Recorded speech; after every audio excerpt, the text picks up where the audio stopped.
მიხეილ ჯავახიშვილის სახელობის თბილისის 124 საჯარო სკოლაში ღონისძიება გაიმართა. საღამო უწმინდესისა და უნეტარესის, სრულიად საქართველოს კათოლიკოს პატრიარქის, ცხეთა თბილისის მთავარ ეპისკოპოსის და ბიჭვინთისა და ცხუმ-აფხაზეთის მიტროპოლიტის ილია მეორის ხსოვნას მიეძღვნა. ღონისძიების დაწყებამდე პედაგოგებმა, სკოლის მოსწავლეებმა და დამსწრე საზოგადოებამ სრულიად საქართველოს კათოლიკოს პატრიარქის ხსოვნას წუთიერი დუმილით პატივი მიაგეს. შემოქმედებითი საღამო ღირებულებითი განათლების კლუბის ორგანიზებით გაიმართა. აქ შეკრებილები სრულიად საქართველოს კათოლიკოს პატრიარქ ილია მეორის ხვაწლზე საუბრობდნენ. მოსწავლეებმა ქართული ჰიმნოგრაფიის ისტორიის, ცნობილი ჰიმნოგრაფებისა და ქართული საგალობლების შესახებ მოხსენებები წარმოადგინეს. ღონისძიებაზე შესრულდა სრულიად საქართველოს კათოლიკოს პატრიარქის მიერ შექმნილი საგალობლებიც. აღსანიშნავია, რომ თბილისის 124 საჯარო სკოლაში დაფუძნებულია ღირებულებითი განათლების კლუბი, რომელსაც ხელმძღვანელობენ საპატრიარქოს საზოგადოებასთან ურთიერთობის სამსახურის წარმომადგენელი დეკანოზი იოანე გორელიშვილი და პედაგოგი, მუსიკათმცოდნე ნადეჟდა ხურციძე. ღონისძიებაში მონაწილეობდნენ სკოლის მოსწავლეები, ღირებულებითი განათლების კლუბის წევრები და ქართული ხალხური სიმღერისა და საგალობლების შემსწავლელი კლუბი ვაზის სიმფონია. ღონისძიებას საპატრიარქოს საზოგადოებასთან ურთიერთობის სამსახურის წარმომადგენელი დეკანოზი იოანე გორელიშვილი, სხვა სასულიერო პირები, თბილისის 124 საჯარო სკოლის დირექტორი მადონა მუმლაძე, გალობის უნივერსიტეტის ადმინისტრაციის ხელმძღვანელი ნანა გოთუა, პედაგოგები, მოსწავლეები და მათი მშობლები ესწრებოდნენ. ღონისძიების დასასრულს მოსწავლეებს სიგელები და სიმბოლური საჩუქრები გადაეცათ. შემოქმედებითი საღამო მრავალ ჟამიერით დასრულდა.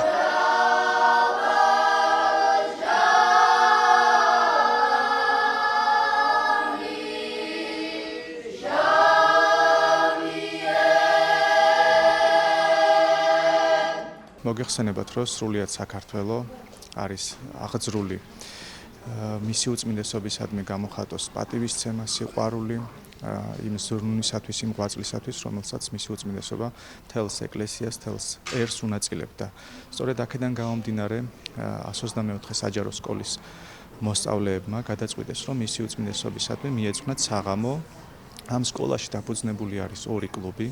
პირველი კლუბი გახლავთ საპატრიარქოს საზოგადოებასთან ურთიერთობის სამსახურომ მოგეხსენებათ სკოლებში გახსნა არაფორმალური განათლების კლუბები, ეს არის ღირებულებითი განათლების კლუბი და ეს ამ სკოლაში უნდა ითქვას, რომ ერთ-ერთი პირველი სკოლა არის, სადაც ეს კლუბი ჩამოყალიბდა საპილოტო რეჟიმით თავიდან და დღესაც განაგრძობს ის აქ უკვე რამოდენიმე წელია ფუნქციონირებას და ასევე არსებობს აქ გალობის კლუბი, რომელიც ასევე არის არაფორმალურ გარემოში შექმნილი და სწორედ აი ამ ბავშვებმა, ამ კლუბების ბავშვებმა გადაწყვიტეს, რომ ერთობლივი საღამო მიეძღვნათ მისი უწმინდესობისადმი. აქ იქნება წარმოდგენილი სხვადასხვა საგალობელი და მათ შორის თავად მისი უწმინდესობის მიერ შექმნილ მუსიკაზე აწყობილი საგალობელი, რომელიც მთლიანად ეს საღამო მიეძღვნება მის უწმინდესობას, მის ხსოვნას და ვფიქრობ, რომ ძალიან მნიშვნელოვანი არის ასე გამოვხატოთ მის და მის სიყვარული ამ ესეთი საღამოების მოწყობით, მისი ღვაწლის გახსენებით და რა თქმა უნდა იმ ლოცვა-კურთხევებისა თუ იმ დარიგებების აღსრულებით, რომელსაც ის მთელი ცხოვრების განმავლობაში ჩვენ გვაძლევდა. დღეს ჩვენ სკოლაში ძალიან მნიშვნელოვანი დღეა. მას პინძლობთ სტუმრებს, რომლებსაც გვინდა ძალიან მოვაწყონოთ თავი. ჩვენი ბავშვებმა ძალიან ბევრი იშრომეს, ჩვენი გუნდის მასწავლებლებთან ერთად. ქალბატონი ნანა ხელმძღვანელობს ამ მიმართულებას, არაფორმალური განათლების მიმართულებით კლუბი გვაქვს შექმნილი. და ყოველი წლის ბოლოს გვანებივრებენ სხვადასხვა ჟანრში სიმღერების შემოქმედებითი კონცერტით. წელს განიზრახეს ძირითადი აქცენტი საგალობლებზე გააკეთონ. ჩვენი დღევანდელი ღონისძიება ეძღვნება პატრიარქის ხსოვნას. წარმოდგენილი იქნება ჰიმნოგრაფიის განვითარების ეტაპები და ქართული კანონიკური საგალობლები. ეს იყო ჩვენი მიზანი და იმედია ყველაფერი კარგად იქნება. პატრიარქის ამ სიტყვებით მინდა დავასრულოს ჩემი პატარა მონოლოგი. საოცარი ემოციებით ვარ დღეს დატვირთული. უწმინდეს და უნეტარესის ხსოვნას მიეძღვნა დღევანდელი ღონისძიება. იყო წარმოდგენილი ისტორია ქართული საგალობლებისა და იმ წმინდანებისა, რომელმაც დიდი ღვაწლი დადეს ქართულ გალობას და შესაბამისად პატარა მტკრიალახმებით გალობდნენ სკოლის მოსწავლეები არაჩვეულებრივი გუნდის ხელმძღვანელის გალოტონი ნანას მეთაურობით, რომლის დიდი შრომა გარჯა და სიყვარული დევს ამ დიდ საქმეში. ის რომ დღევანდელი დღე უწმიდესის ხსოვნას მიეძღვნა საგალობლებით, ეს არის ძალიან სიმბოლური, იმიტომ რომ უწმიდესის პატრიარქად კურთხევის დღიდან მისი ერთ-ერთი მთავარი მისია იყო აღორძინებული იყო ქართული გალობა თითოეულ ეკლესიაში და შექმნილი იყო ისეთი უმაღლესი სასწავლებელი დღეს უკვე გალობის უნივერსიტეტის სახით, სადაც შეისწავლიდნენ ახალგაზრდები ჩვენს დიდ საუნჯეს, საეკლესიო გალობას. სწორედ 2006 წელს, როდესაც მისმა უწმინდესობამ დააფუძნა გალობის უნივერსიტეტი და პირველი ზარი მან დარეკა გალობის უნივერსიტეტში, მაშინ ბრძანა, რომ აქ აღიზრდებიან თაობები, რომლებიც მთელ საქართველოში ეკლესიებში იგალობებენ და ადიდებენ უფალს. ეს დღეს უკვე ანდერძად შეგვიძლია ვაღიაროთ და ვთქვათ, რომ მისმა უწმინდესობამ ეს ანდერძი დაგვიტოვა თითოეულ ჩვენთაგანს, იმ ადამიანებს, რომლებიც ემსახურებიან ტრადიციულ ქართულ ხალხურ სიმღერას და საეკლესიო გალობას. დღევანდელი დღე არის სწორედ ნათელი მაგალითი იმისა, რომ აი აქ იზრდება თაობა, რომელიც გააგრძელებს უწმინდესის დანატოვარ გზას, ადიდებს უფალს, ეყვარება სამშობლო, ემსახურება სამშობლოს და ეყვარება ადამიანი. ეს იყო მისი სურვილი, ღმერთი, სამშობლო, ადამიანი და მე იმედი მაქვს და ვისურვებდი, რომ ნაწილმა აქ გამოსულმა ახალგაზრდებმა, ბავშვებმა აირჩიონ გზა გალობის უნივერსიტეტისკენ და ემსახურონ ტრადიციულ ქართულ ხალხურ სიმღერას. დღევანდელი ჩვენი ღონისძიება ეძღვნება პატრიარქის ხსოვნას. დღევანდელ ღონისძიებაში განვიხილავთ ქართული ჰიმნოგრაფიის შესახებ, ასე ვთქვათ, გარკვეულ ისტორიას, არა მარტო ქართული ჰიმნოგრაფიის შესახებ, არამედ მთელი მსოფლიოს მასშტაბითაც. ღირებულებითი განათლების კლუბში უკვე 1 წელია რაც მონაწილეობთ. ამ კლუბში საკმაოდ ბევრ რაიმე ფაქტორს გავივლით, ეხება ეს მხოლოდ ღირებულებებს, არა მხოლოდ სხვადასხვა ფაქტებზე ვსაუბრობთ. ამ კლუბში მონაწილეობა საკმაოდ დაგვეხმარა, ასე ვთქვათ, ამ ღონისძიებაშიც მონაწილეობაში, იმიტომ რომ გარკვეული ცოდნა შევიძინეთ და ის ყველაფერი, რაც ჩვენ ვიცით, აგრეთვე გვეხმარება ამ ღონისძიების კარგად აღწერაში და ასე ვთქვათ, ეს კლუბი და ამგვარი ღონისძიებები საკმაოდ დიდ ცოდნას გვმატებს, რომელიც ცხოვრებაში არასაკურველია გამოყენებადია და საკმაოდ დიდ ცნობიერებას გვიმაღლებს ცხოვრებისეულ მაგალითებშიც.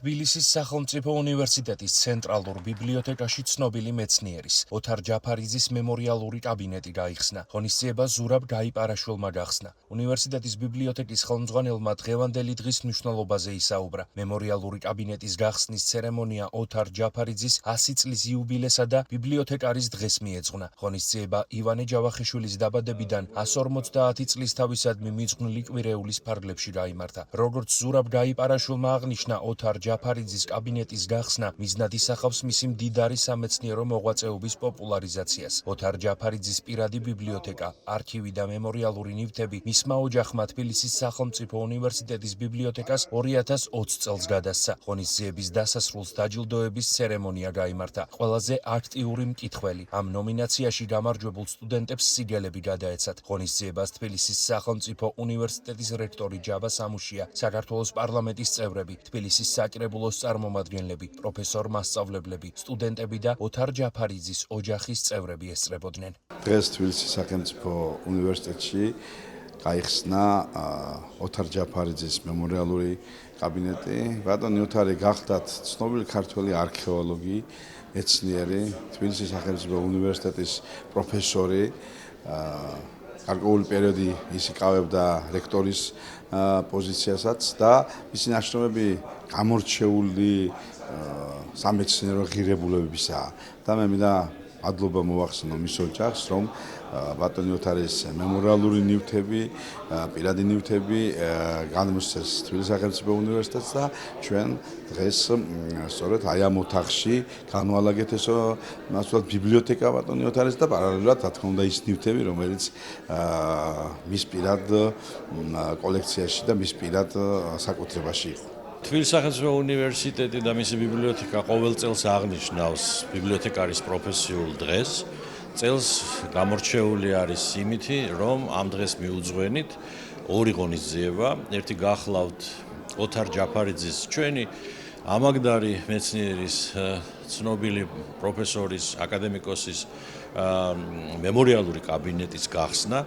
ამ კაბინეტში წარმოდგენილია მისი ოჯახის მიერ შემოწირული ბიბლიოთეკა, არქივი, მემორიალური ნივთები. ბატონი ოთარ ჯაფარიძე იყო უნიკალური მეცნიერი, იყო უნივერსიტეტის რექტორი და მან სიცოცხლეშივე ანდერძად დატოვა, რომ გარდაცვალების მერე მის ოჯახს, მისი მთელი საარქივო მემკვიდრეობა და ბიბლიოთეკა მშობლიური უნივერსიტეტისთვის გადმოეცათ.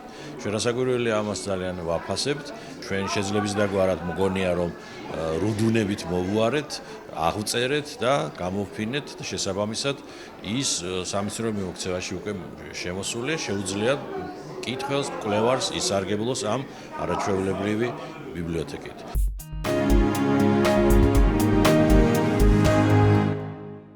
ქართული ტრადიციული მუსიკა, ლოტბარი რეგენტი. ამ სახელწოდების მოკლევადიანი სასერტიფიკატო პროგრამის პირველმა ნაკადმა სწავლა წარმატებით დაასრულა. აღნიშნულ პროგრამას გიორგი მთაწმინდელის სახელობის გალობის უნივერსიტეტი ახორციელებს. კურსდამთავრებულების მოსმენა უკვე გაიმართა. როგორც ღონისძიებაზე აღინიშნა, ამ დღემ დაადასტურა, რომ მაღალი ინტერესისა და მოთხოვნის საფუძველზე შედგენილმა მოკლევადიანმა კურსმა წარმატებით შეასრულა თავისი მთავარი მისია. მსმენელებს გააცნო ქართული ტრადიციული მუსიკის სიღრმეები, შეასწავლა ახალი რეპერტუარი და განუვითარა საშემსრულებლო და სარეგენტო უნარები. დაჯილდოების ცერემონიაზე პროგრამის მონაწილეებს სერტიფიკატებთან ერთად საჩუქრად გალობის უნივერსიტეტის გამოცემები და ფოლკლორის სახელმწიფო ცენტრის მიერ გამოცემული 2 ალბომი გადაეცათ. აღსანიშნავია, რომ ახალი ნაკადის მისაღებად რეგისტრაცია 1 მაისს დაიწყება და 31 მაისის ჩათვლით გაგრძელდება. სასერტიფიკატო პროგრამის მსურველებმა რეგისტრაციისთვის გალობის უნივერსიტეტის ოფიციალურ ვებგვერდს ან Facebook გვერდს უნდა მიმართონ. ეს კურსი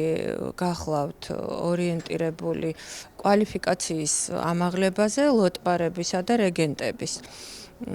გალობის უნივერსიტეტისთვისაც მნიშვნელოვანი დღე არის, არა მარტო მსმენელებისთვის, ვინაიდან ეს არის პირველი შემთხვევა, როდესაც ჩვენ განვახორციელეთ ეს სასწავლო პროგრამა და შეიძლება ითქვას, რომ ჩვენც ვაბარებთ გამოცდას.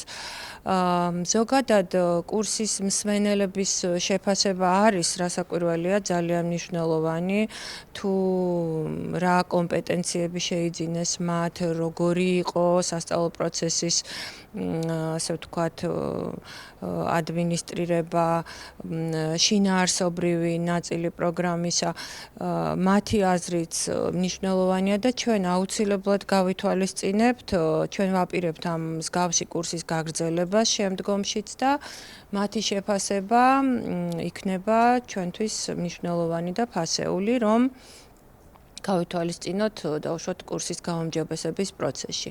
ვიდრე გამოვაცხადებდით ამ საკვალიფიკაციო კურსზე მიღებას, ჩვენი უნივერსიტეტის აკადემიური პერსონალი, პროგრამული განვითარების ჯგუფი ძალიან ინტენსიურად მუშაობდა, ბაზრის კვლევა ჩაატარა, შემდეგ სამუშაო შეხვედრები მიმდინარეობდა იმისთვის, რომ ამ პროგრამის დიზაინი, შინაარსობრივი მხარე შემუშავებული ყოფილიყო. არა მხოლოდ სწავლის შედეგების ნაწილში, არამედ მისი ადმინისტრირების დროსაც მაქსიმალურად შევეცადეთ ხელი შეგვეწყო კურსის მსმენელებისთვის, ვინაიდან ისინი არიან უკვე პროფესიაში მყოფი, დასაქმებულები და ამდენად მნიშვნელოვანი იყო ამ თვალსაზრისითაც მათზე მორგებული გრაფიკის შეთავაზება.